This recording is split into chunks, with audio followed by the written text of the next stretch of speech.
Sir YS Vivekananda Reddy హత్య కేసులో ఒక కొత్త ట్విస్ట్ బయటపడింది సార్.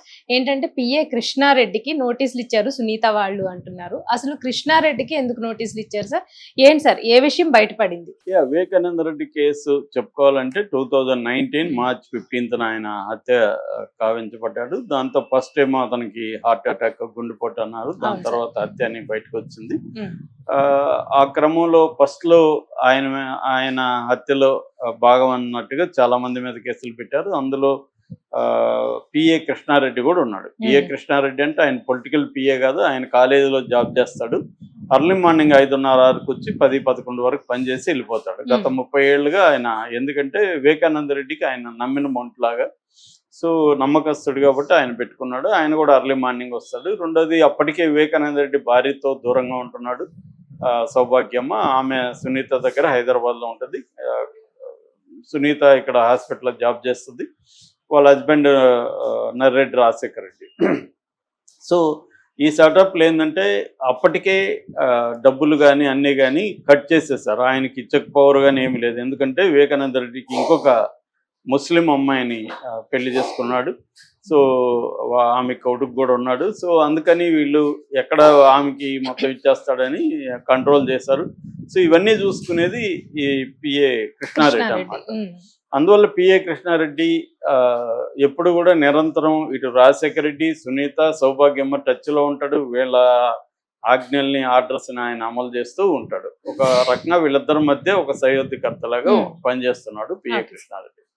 సో ఈ నేపథ్యంలో హత్య జరిగిన తర్వాత ఆయన్ని కూడా తీసుకెళ్లారు, ఆయన్ని కూడా కొట్టారు. దాని తర్వాత ఫస్ట్ జగన్ సిట్ వేశాడు.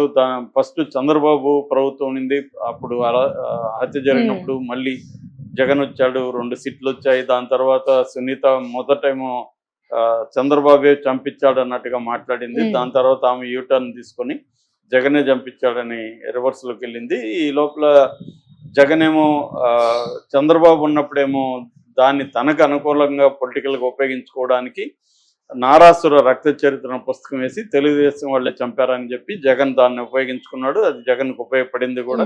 అప్పుడు సిబిఐ కూడా జగన్ ఇచ్చేసాడు. చంద్రబాబు ఏమో సిబిఐని బ్యాన్ చేశాడు ఆంధ్రప్రదేశ్లో రాకుండా. సో ఈ నేపథ్యంలో జగన్ మళ్ళీ అధికారంలోకి వచ్చినాక సిబిఐ విషయం మర్చిపోయాడు. దీని గురించి పట్టించుకోలేదు. అంటే పొలిటికల్గా తనకు ఉపయోగపడితే మాత్రమే జగన్ వాడుకున్నాడు. తన అధికారంలోకి వచ్చినాక ఈ కేసుని పట్టించుకోలేదు. దాని తర్వాత ఈమె రివర్స్ అయ్యి ఈమె ఒంటరి పోరాటం చేసింది, కోర్టుకు వెళ్ళింది. హైకోర్టు సిబిఐకి ఇచ్చారు. ఆ తర్వాత ఆంధ్రప్రదేశ్ హైకోర్టు వద్దు, ఇక్కడ జగన్ ఉన్నాడు కాబట్టి ఇన్ఫ్లుయెన్స్ జరిగే అవకాశం ఉందంటే దాన్ని తెలంగాణ హైకోర్టుకి కూడా మార్చేశారు. సో ఆ దాని తర్వాత సుప్రీంకోర్టు వరకు వెళ్ళింది. సిబిఐ రంగంలో దిగినాక సో ఇప్పటి వరకు ఏంటంటే దీంట్లో మొత్తం 8 మంది ముద్దాయిలు ఉన్నారు, అక్యూజుడు. ఎర్రగంగిరెడ్డి నెంబర్ 1 A1, తర్వాత Sunil Yadav A3, Umashankar Reddy A3, Sunil Yadav A2, Umashankar Reddy A3, Dastagiri A4. కానీ ఆ మధ్యకాలంలో దస్తగిరిని ముద్దాయి నుంచి సాక్షిగా మార్చేసింది. దాన్ని కౌంటర్ చేస్తూ మన అవినాష్ రెడ్డి కోర్టుకు వెళ్ళాడు. అది కోర్టులో ఉంది. హైకోర్టు అడిగింది సిబిఐ కోర్టుని, మీరు ఎలాగా ఒక ముద్దాయిని సాక్షిగా మారుస్తారు, మీ ఎక్స్ప్లెనేషన్ ఏంటని కూడా అడిగింది. అది కొంత ఇబ్బంది సిబిఐ కోర్టుకి. ఇది ఒకవేళ అయితే వీళ్ళు మళ్ళీ సుప్రీంకోర్టుకు కూడా వెళ్తారు. ఇది అవసరం కూడా. ఒక ముద్దాయి నేనే హత్య చేశాను ఒప్పుకొని ఎలా హత్య చేశాను చెప్తున్న ముద్దాయి అతను ఆ హత్యలో పాల్గొన్న ఇతరుల పేర్లు చెప్పినంత మాత్రాన ఇతను హంతకుడు కాకుండా పోతాడా అనేది చాలా ఇంపార్టెంట్ ప్రశ్న. సో మరి అది ఏం తేలుతుందని చూడాలి. సో 4వ వ్యక్తి దస్తగిరి, 5 దేవిరెడ్డి శివశంకర్ రెడ్డి, 6 గజ్జల ఉదయ్ కుమార్ రెడ్డి, 7 వైఎస్ భాస్కర్ రెడ్డి, 8 వైఎస్ అవినాష్ రెడ్డి. వీళ్ళు 8 మంది ఉన్నారు దీంట్లో. సో ఈ 8 మంది కాకుండా సాక్షులుగా దీంట్లో 100 మంది ఉన్నారు. ఇందులో ఈయన్ని ఫస్ట్ నిందితుడిగా పెట్టారు మన వివేక పిఏ కృష్ణారెడ్డిని. దాని తర్వాత ఎందుకంటే కంప్లైంట్ ఇచ్చింది యాక్చువల్గా ఆయన, మార్నింగ్ ఆయన ఉన్నాడు కాబట్టి వీళ్ళకి ఆయన ఫస్ట్ వెళ్ళింది ఆయనే. యాక్చువల్గా ఆ రోజు మార్నింగ్ 5:30కి ఆయన వెళ్ళాడు. వెళ్తే మామూలుగా ఆ టైంకి లైట్లు ఆన్ అయి ఉంటాయి ముందుగా, ఎందుకంటే అర్లీగా లేస్తాడు వివేకానంద రెడ్డి. కానీ లైట్లు వెలగలేదు. ఒక్కోసారి లేటుగా వస్తే లైట్లు వెలగకుండా ఉంటాయి. బట్ ఆయన నన్ను ఎందుకు లేపలేదని కూడా తిడతాడు కాబట్టి ఈయనకి టెన్షన్ వచ్చింది. ఆయన లేపాలా లేదా అనేది డౌట్ వచ్చి సౌభాగ్యమ్మకు ఫోన్ చేశారు. అమ్మ ఆయన లైట్లు అయితే లేవు, ఆయన నేను లేపాలా లేదంటే ఆయన కొంచెం రాత్రి లేటుగా వచ్చినట్టు ఉన్నాడు, కొద్దిగా ఆగని ఆమె చెప్పింది. దాంతో ఈయన అక్కడ పేపర్ చదువుకుంటున్నాడు. ఈ లోపల లక్ష్మమ్మ అనే వంట మనిషి, వాళ్ళ కొడుకు ప్రకాష్ వీళ్ళు వచ్చారు. సో ఇలాగా దాని తర్వాత రామయ్య అనే వాచ్మెన్ లేసి చూస్తారు. వీళ్ళు తలుపులు తడితే తీయట్లేదు. దాంతో వీళ్ళు ఎట్లా లోపలికి వెళ్ళాలి అని చెప్పి వెంటిలేటర్ ఇవన్నీ చూస్తున్నారు. ఈ లోపల రామయ్య సైడ్ డోర్లో నుంచి వెళ్ళి అది తీసే ఉంది, అటు నుంచి వెళ్ళి చూశాడు. ఆయన అరుచుకుంటూ వచ్చాడు. ఇలాగ ఆయన బాత్రూంలో రక్తంలో పడిపోయినాడు అని అందరూ చూశారు. ఇది జరిగింది బేసిక్గా. అంటే ఫస్ట్ నాళ్ళల్లో అట్లాగే ఆయన వివేకానంద రెడ్డి రాసిన లెటర్ కానీ ఆయన ఫోన్ కానీ ఆ ప్రకాష్ లక్ష్మమ్మ కొడుకు తీసుకొచ్చి ఈయనకి ఇచ్చాడు. ఈయన వీళ్ళకి ఫోన్ చేశాడు, సునీత వాళ్ళకి. ఫస్ట్ ఇది జరగగానే సునీత వాళ్ళకి ఫోన్ చేశాడు, చెప్పాడు వీళ్ళు మేము బయలుదేరుతున్నాం అని చెప్పారు. ఆ తర్వాత లెటర్ దొరికింది, ఫోన్ దొరికిందని ఫోన్ చేశాడు. ఆ లెటర్లో ఇలా ఉంది, ప్రసాద్ అనే డ్రైవర్ చంపినట్టుగా ఉంది అంత చెప్తే నువ్వు ఆ లెటర్ పోలీసులకు ఇవ్వద్దు, ఫోన్ కూడా ఇవ్వద్దు, మేము వచ్చేవరకు ఆగండి అని వీళ్ళు చెప్పారు. సునీత నర్రెడ్డి రాజశేఖర రెడ్డి ఆయన ఆగాడు. దాని తర్వాత ఆయనే కంప్లైంట్ ఇచ్చాడు, ఎందుకంటే ఆయన పిఏ కాబట్టి కంప్లైంట్ ఇచ్చాడు. సో ఇది జరిగిన అర్లీ మార్నింగ్. దీని తర్వాత ఏమైందంటే ఈ రామ్ సింగ్ అనే వ్యక్తి ఐఓగా ఇన్వెస్టిగేటింగ్ ఆఫీసర్గా సిబిఐలో ఉన్నాడు. ఈ రామ్ సింగ్ అనే వ్యక్తి తెలుగుదేశంతో కుమ్మక్కయి వైసీపీకి సంబంధించి ముఖ్యంగా ఈ ఫ్యామిలీకి సంబంధించిన వాళ్ళని, దీంట్లో సాక్షుల్ని తీవ్రంగా హింసించి ఢిల్లీలో 30 రోజులు 20 రోజులు అక్రమంగా పెట్టుకొని హింసించిందనేది సిబిఐ మీద ఆరోపణలు వచ్చాయి. సునీల్ యాదవ్ కోర్టులో వేశాడు సిబిఐ మీద, నన్ను టార్చర్ చేశారని. ఎర్రగంగిరెడ్డి ఒక దాని ఏమంటే స్టింగ్ ఆపరేషన్లో నా వేళ్ళంతా వంగిపోయినాయి, ఇప్పటికి కూడా రావట్లేదు, మామూలు కొట్టలేదు వాళ్ళని ఆయన చెప్పాడు. అట్లాగే ఈయన కూడా వివేకానంద రెడ్డి పిఏ కృష్ణారెడ్డి కూడా నన్ను తీవ్రంగా కొట్టారు, నా కొడుకుల ముందే నన్ను దారుణంగా ఈ రామ్ సింగ్ కొట్టాడు అని కూడా ఆయన చెప్పాడు. ఎందుకు కొట్టారంటే అప్రూవర్గా మారమని, అప్రూవర్గా మారి ఈ అవినాష్ రెడ్డి పేర్లు వీళ్ళ పేర్లు చెప్పమని కొట్టారనేది ప్రధానమైన ఆరోపణ. సిబిఐ మీద కోర్టులకు వెళ్ళారు వీళ్ళందరూ.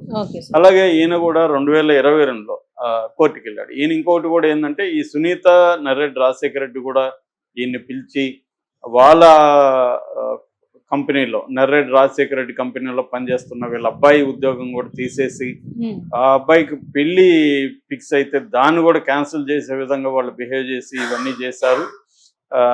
వీళ్ళు ప్రెజర్ చేశారు. వీళ్ళిద్దరూ భార్యాభర్త కూడా నన్ను రామ్ సింగ్ చెప్పినట్టుగా విను అని ప్రెజర్ చేశారు. కానీ నేను ఆ ప్రెజర్కి లొంగలేదు కాబట్టి నన్ను వీళ్ళు ఇట్లా ప్రెజర్ చేశారని వీళ్ళిద్దరి మీద ప్లస్ సిబిఐ మీద ఈ కృష్ణారెడ్డి పులివెందల కోర్టులో పిటిషన్ వేశాడు 2002లో. పిటిషన్ వేస్తే అది అలాగా పులివెందల కోర్టు ఏం చెప్పిందంటే పులివెందల పోలీసులకి ఆదేశాలు జారీ చేసింది దీని మీద. ఎందుకంటే కోర్టు ఎప్పుడైనా కోర్టులో ఎవరైనా పిటిషన్ వేస్తే పోలీసులకు అప్పగిస్తారు విచారణ, కోర్టుకి విచారించే వ్యవహారం ఆ నెట్వర్క్ ఉండదు కాబట్టి. పులివెందుల ఇది ఎప్పుడు ఇదంతా జగన్ అధికారంలో ఉన్నప్పుడు జరిగింది. మరి వాళ్ళు ఎందుకు అప్పుడే విచారణ చేసి జగన్ 2024 వరకు ఉన్నాడు, వాళ్ళు ఎందుకు చేయలేదో మనకు తెలియదు. సో వాళ్ళు చేయలేదు.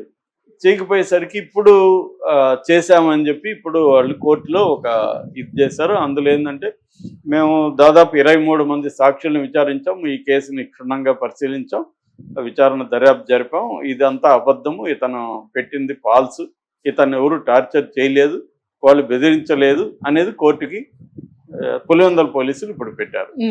కోర్టుకి దీని మీద తేల్చాల్సి ఉంది. అయితే ఇప్పుడు ఏమైంది, నిన్న డిఎస్పి మురళి అనుకుంటా ఆయన పేరు, ఆయన మురళి నాయక్ ఆయన పేరు, ఆయన ఈ వివేకానంద రెడ్డి పిఏ కృష్ణారెడ్డికి నోటీసులు జారీ చేశారు.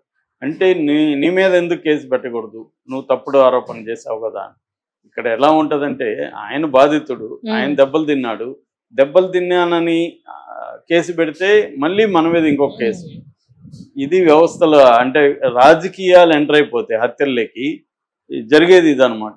జగన్ ఉన్నప్పుడు దాన్ని పొలిటికల్గా వాడుకున్నాడు. మళ్ళీ చంద్రబాబు వచ్చి 5 ఏళ్ళు గతంలో చంద్రబాబు ఉన్నప్పుడు దాన్ని తేల్చలే, జగన్ తేల్చలే. మళ్ళీ ఇప్పుడు చంద్రబాబు వచ్చి ఏమైనా తేలుతుందా, సిబిఐ ఏమైనా ముందుకెళ్ళిందా, అవినాష్ రెడ్డిని ఏమైనా అరెస్ట్ చేస్తారా? ఏమీ జరగలేదు. ఉమ్, మళ్ళీ ఇది రాజకీయంగా వాడుకోవడానికి మాత్రమే పనికొస్తుంది. ఈ మధ్యలో బలయ్యేది ఎవరంటే ఈ సాధారణంగా సాక్షులు ఉన్న లేకపోతే- మామూలు వాడు, ఈ పిఏ లాంటి వాళ్ళు. 30 ఉమ్. ఏళ్ళు ఆయనతో పనిచేసి ఉమ్, ఆయన 5:30కు రోజు వెళ్ళి చేసిన దెబ్బలు తిని కొడుకు ఉద్యోగం పోయి కొడుకు పెళ్లి క్యాన్సిల్ అయ్యి అన్ని చేసి బాధల్లో ఉన్నా మళ్ళీ ఆయన మీద ఇంకొక కేసు అది మనకు జరుగుతున్నది. Right, thank you sir.